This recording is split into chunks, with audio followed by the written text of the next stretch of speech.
Halo Sosius, balik lagi nih di kelas Sosiologi Perspektif bersama aku, Salman. Setelah kemarin kita membahas tentang tokoh-tokoh fondasi dan penguat sosiologi pendidikan, kali ini kita akan membahas tentang sosialisasi.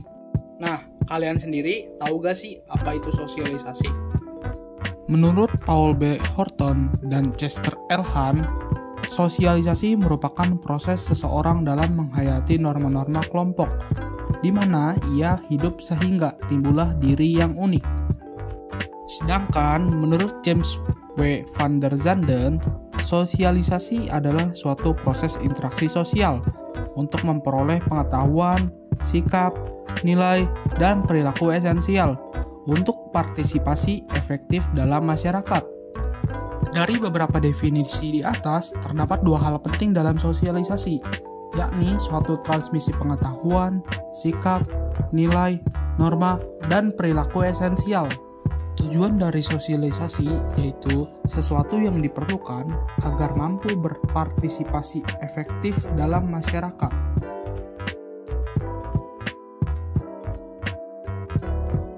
Setelah kita memahami tentang definisi sosialisasi, kita juga harus mengetahui tentang jenis-jenis sosialisasi. Pertama, ada sosialisasi berdasarkan kebutuhan. Nah, sosialisasi ini diklasifikasikan menjadi dua, yaitu primer dan sekunder. Sosialisasi primer merujuk pada anak yang mempelajari nilai, sikap, dan perilaku esensial agar mampu berpartisipasi dan menjadi anggota masyarakat. Sedangkan sosialisasi sekunder dikenal juga sebagai resosialisasi atau sosialisasi kembali. Nah, resosialisasi ini adalah suatu proses mempelajari norma, nilai, sikap, dan perilaku baru agar sepadan dengan situasi baru yang mereka hadapi dalam kehidupan. Kedua, ada sosialisasi berdasarkan cara pakai. Nah, sosialisasi ini terdapat dua bentuk, yakni represif dan partisipatif. Sosialisasi represif menekankan pada kepatuhan anak dan penghukuman terhadap perilaku yang keliru. Sedangkan sosialisasi partisipasif menekankan pada hak anak dan memberikan imbalan terhadap perilaku anak yang baik. Tiga, ada sosialisasi berdasarkan perencanaannya. Nah, ini juga dibagi dua ya. Ada sosialisasi perencanaan dan tanpa perencanaan. Sosialisasi perencanaan dilakukan berdasarkan rencana yang berkelanjutan dan sistematis. Sosialisasi ini dapat ditemukan dalam dunia pendidikan formal, seperti sekolah dan perguruan tinggi. Sedangkan sosialisasi tanpa perencanaan dilakukan melalui perilaku dan biasanya ada di keluarga, teman sebaya, ataupun lingkungan tempat tinggal.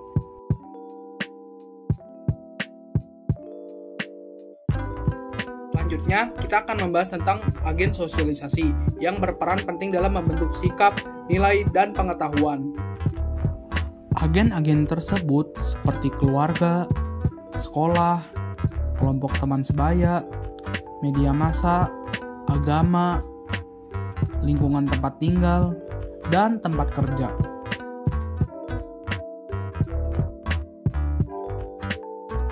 Berikut pembahasan mengenai perkembangan kepribadian menurut beberapa ahli. Pertama, ada teori looking glass self atau cerminan diri. Teori ini dikemukakan oleh Charles Horton Cooley. Konsep ini menganalogikan perkembangan diri sama dengan cermin, yaitu ketika cermin memantulkan apa yang terdapat di depannya. Dari sana, seseorang melihat dirinya apakah ia ganteng, cantik, perkasa, ramah, dan sebagainya. Kedua, ada tahap perkembangan diri yang dikemukakan oleh George Herbert Mead. Ia mengungkapkan bahwa perkembangan manusia berlangsung selama beberapa tahap, yaitu preparatory stage atau play stage, game stage, dan the generalized other. Pada tahap play stage, seseorang anak biasanya menirukan kebiasaan orang lain dan menganggap dirinya sebagai objek. Kedua, ada tahap game stage. Tahap ini, anak sudah menyadari perannya dan juga ia mengurangi peniruan yang mulai berkurang. Ketiga, ada tahap the generalized other.